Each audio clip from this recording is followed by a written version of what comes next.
биздин ушул соңку 30 жылдык тарыхыбыздагы эң негизги мамлекеттеги көйгөйлүү маселени ачканга аракет кылыптыр. Бирок эки революция болду, азыркы сиз жазган нерсе дагы эле ишке аша элек, баягы жыйынтык чыга элек. Бул мен да бай жаш кезде ойлой берчүмүн, мыйзамды бузбаш керек.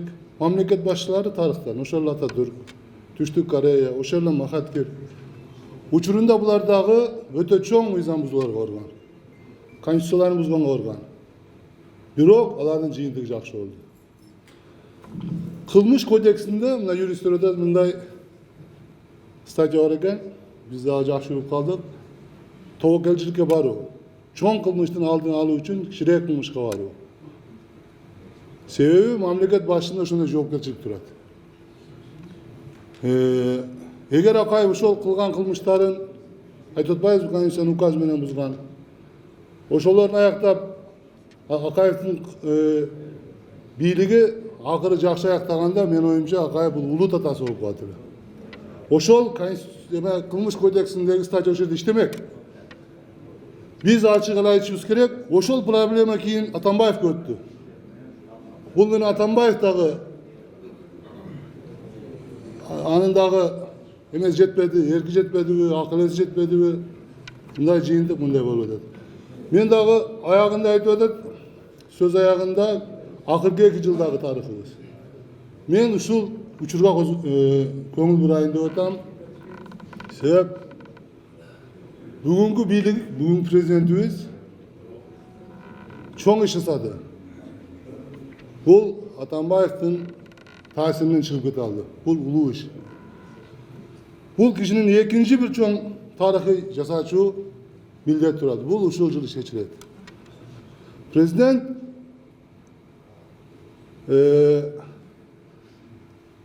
бул кишинин өзүндө эмес, бул киши соучастник болуп калды. Узурпацияланган бийлик бул кишинин колуна түштү. Мен муну айтып келатам, телевидение аркылуу дагы интервьюда айтып атам. Бекназаров азыркы туура айтты. Ушул узурпацияланган бийлик бул кишинин колуна түштү. Өкмөттө жок, парламентте жок, фактически бүгүнкү бардык бийлик бир кишинин колунда. Бул кишини ушул жыл сактайт. Ушул парламент шайлоо сактап калат. Эгерде бул киши туура кадамга барып, Акаев, Бакиев, Атамбаевдар кетирген кемчиликти жасабай, туура прогрессивдүү кадамдарды колдоп, ошол кадамга барса бул киши сакталат. Мына Ишенбай Дүйшөнбиевич, Феликс Кулов үчөөбүз 12-жылы, 13-жылы мыйзам киргиздик. Конституцияны иштетүү үчүн шайлоо кодекси өзгөртүүлөрдү киргизүү жөнүндө преференциалдык ушул эң бир маанилүү добуш берүү партиялык коррупцияны жок кылат. Ар бир депутатты партиянын жетекчиси эл шайлайт. Ушуну киргизип койсо эле президентте эң бир чоң иш. Экинчиден президент ал же бул партияга же өзүнүн партиясын түзбөш керек. Ал же бул партияга ставка кылбаш керек. Мына ачык айтышыбыз керек. Мына Жумагулду айтасыңар. Акаевди кетирдик, Бакиевди кетирдик. Тегерек четинде Акаев ошол акыбалга алып келген.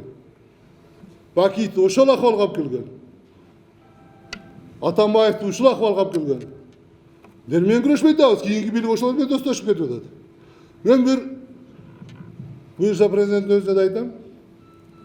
Билимдик деген партия түзүлдү. Мен алардын ушулар келет деп атат, 15-20 кишини айтып атат, ошонун бир жартысы эле кирген болсо, бул Кыргызстан үчүн трагедия алып келчү партия болот. Эгерде ошол партияга президент ставка кыла турган болсо, анда бүгүн эле айтып койсок болот.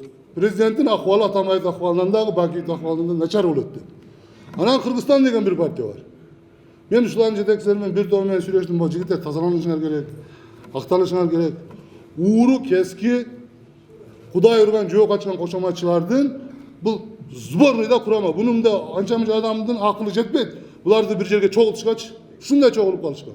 Ушул эки партияга президент ставка кылса, анда азыр эле айтсак болот. Анда Сооронбай Аканын келечеги бой калат.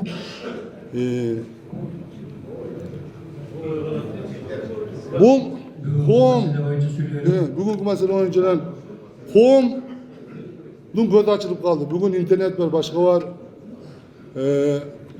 Эч ким прогресс токтото албайт. Biz 30 yıl güreştik. Topçuga 50 yaşta ele ben birinci topçuga men tanışkam 90-yılı.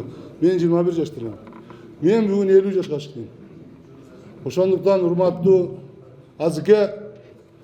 Azike'nin işlerman degen atı bu siyasatçı dağı, yurist dağı, kitap yazgan жазуучу da, tarihçi da bolup kaldı. İşinizge iyilik. Men oylayım, siz kayakta olsanız dağı biz ideallaşbız, fikirleşbіз. Kuday buyursa, bundan keyin de biri olabız. Malayza alыс emes. Bugün internet var. İşinizlerge iyilik. Sizlerge de amançılık. Rahmat.